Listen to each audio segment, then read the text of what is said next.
Samantala, kinumpirma ni PNP Chief Director General Ronald Bato de la Rosa na may assassination plot laban sa kanya at ang posible umanong nasa likod nito ay ang Maute Group na kumikita rin umano mula sa operasyon ng iligal na droga. Ulat mula kay Lala Babilonia. Sinabi ni PNP Chief Ronald Bato de la Rosa na maaaring drug war ng pulisya ang nasa likod ng assassination plot laban sa kanya na umano'y plano ng Maute Group. Kamakailan pumunta si de la Rosa sa Mindanao State University, ang kanyang alma mater, at kinumpirma ang nasabing assassination plot.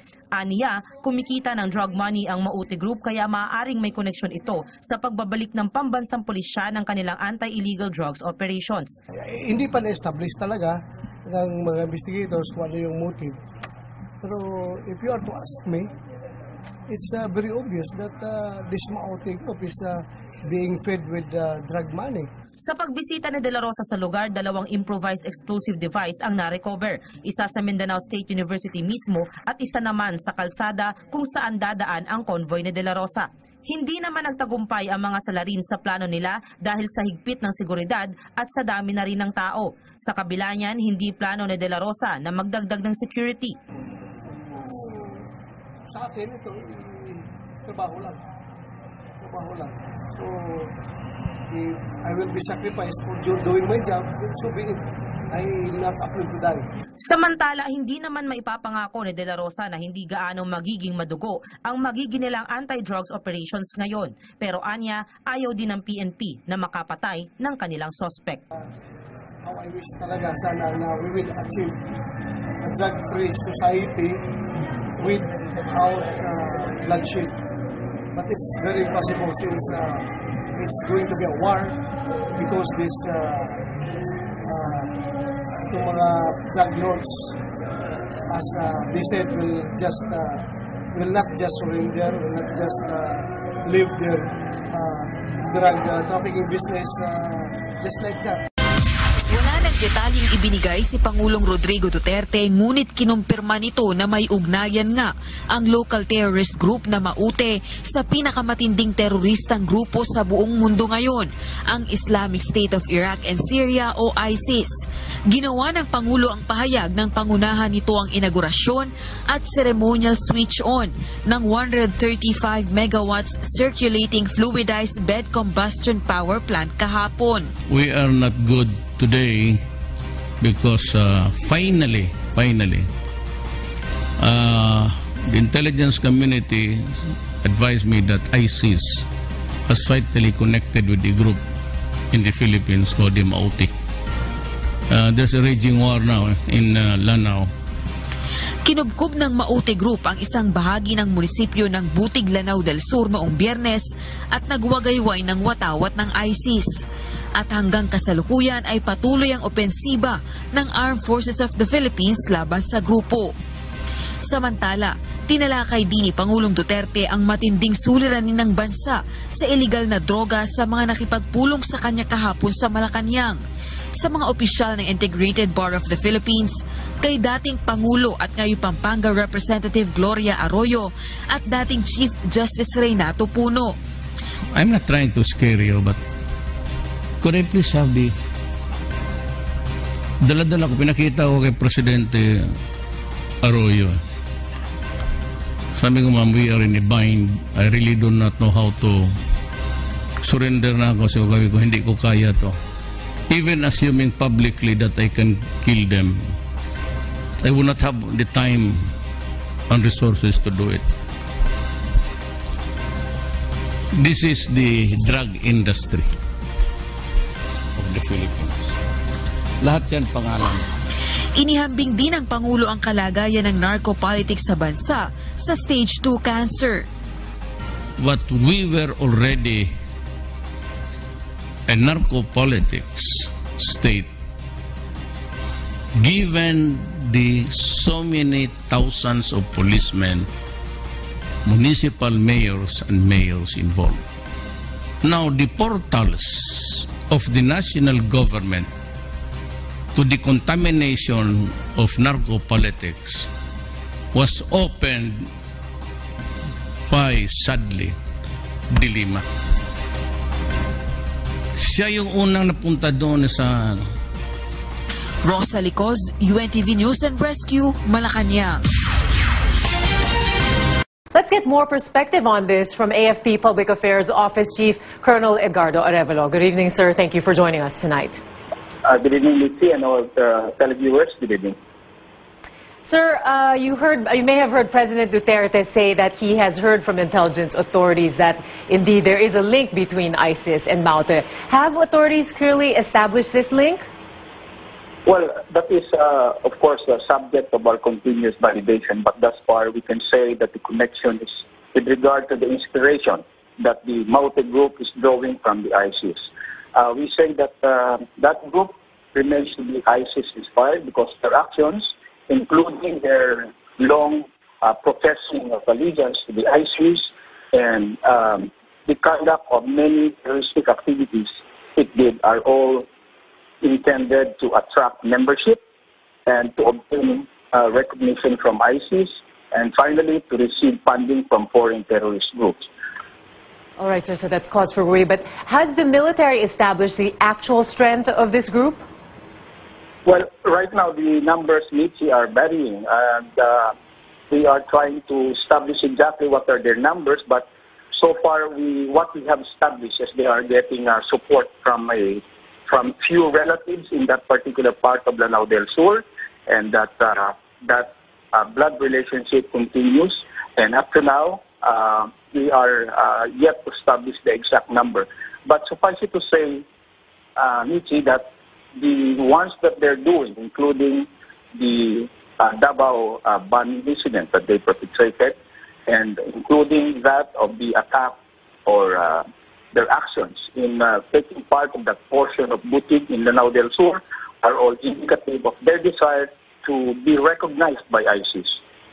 Well, sir, you mentioned that Davao bombing. Now, the PNP Chief Director General Ronald De La Rosa said an improvised explosive device that was found near the U.S. Embassy this morning is the same kind that was used by the Maute group in the bombing in Davao in September. How are the military and police coordinating on this matter? So far, what we're trying to do is to coordinate all our efforts. With that proclamation or declaration from the Chief PNP this morning, we are going to conduct further validation and verification. But thus far, they indeed said that there's the signature of the bomb that they exploded in Davao, and the ones that were found that was found in Roas Boulevard this morning are indicative of probability of the same source. So right now we continue to intensify our intelligence gathering efforts together with the members of the PNP to further establish this particular allegation.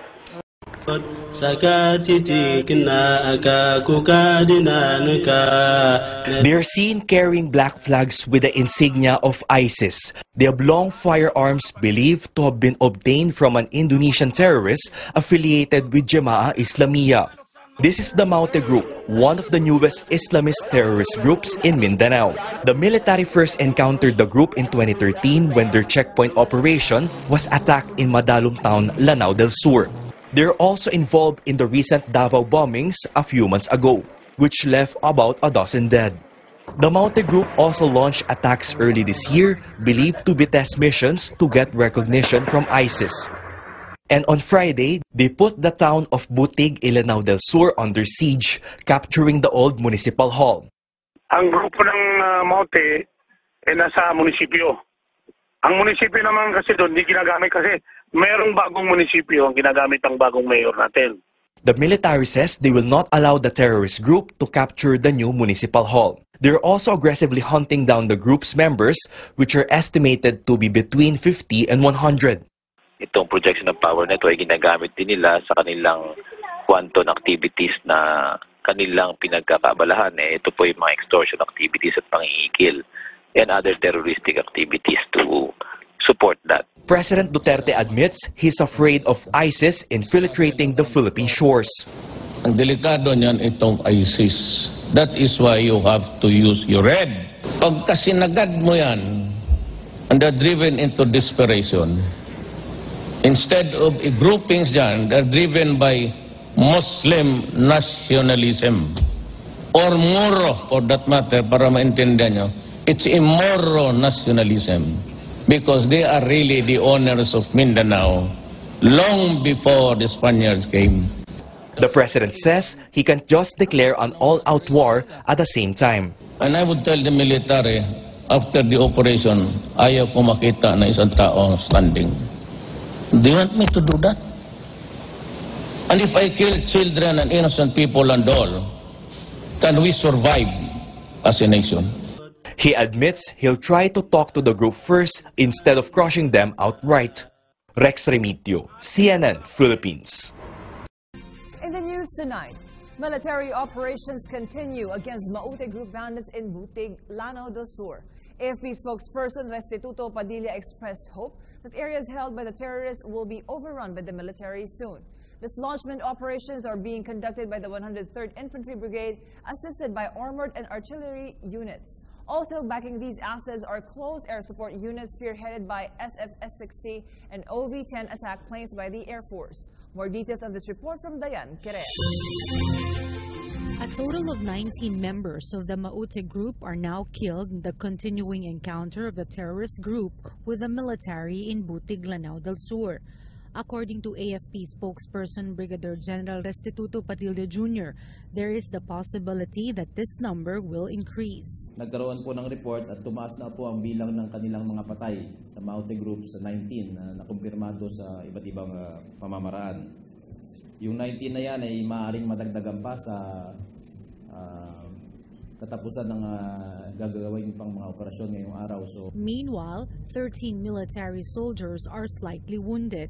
AFP says that the close encounter with the Maute Group continues. Patuloy ang ating operasyon dyan.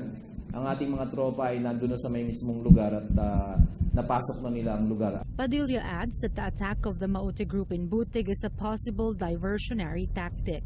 Pag may mga ganitong kaganapan, tandaan niyo po sa Mindanao, under pressure and on the run po ang ASG.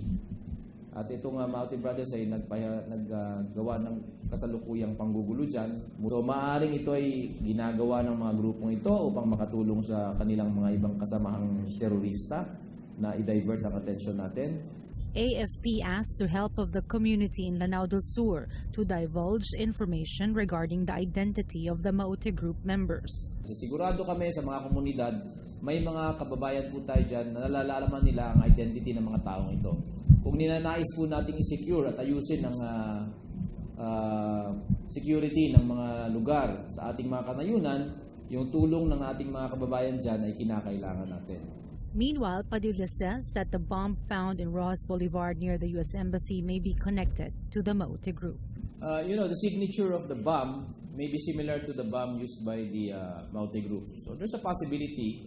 The police is very much in charge of the metropolis for security, and we defer to them to lead with the investigation.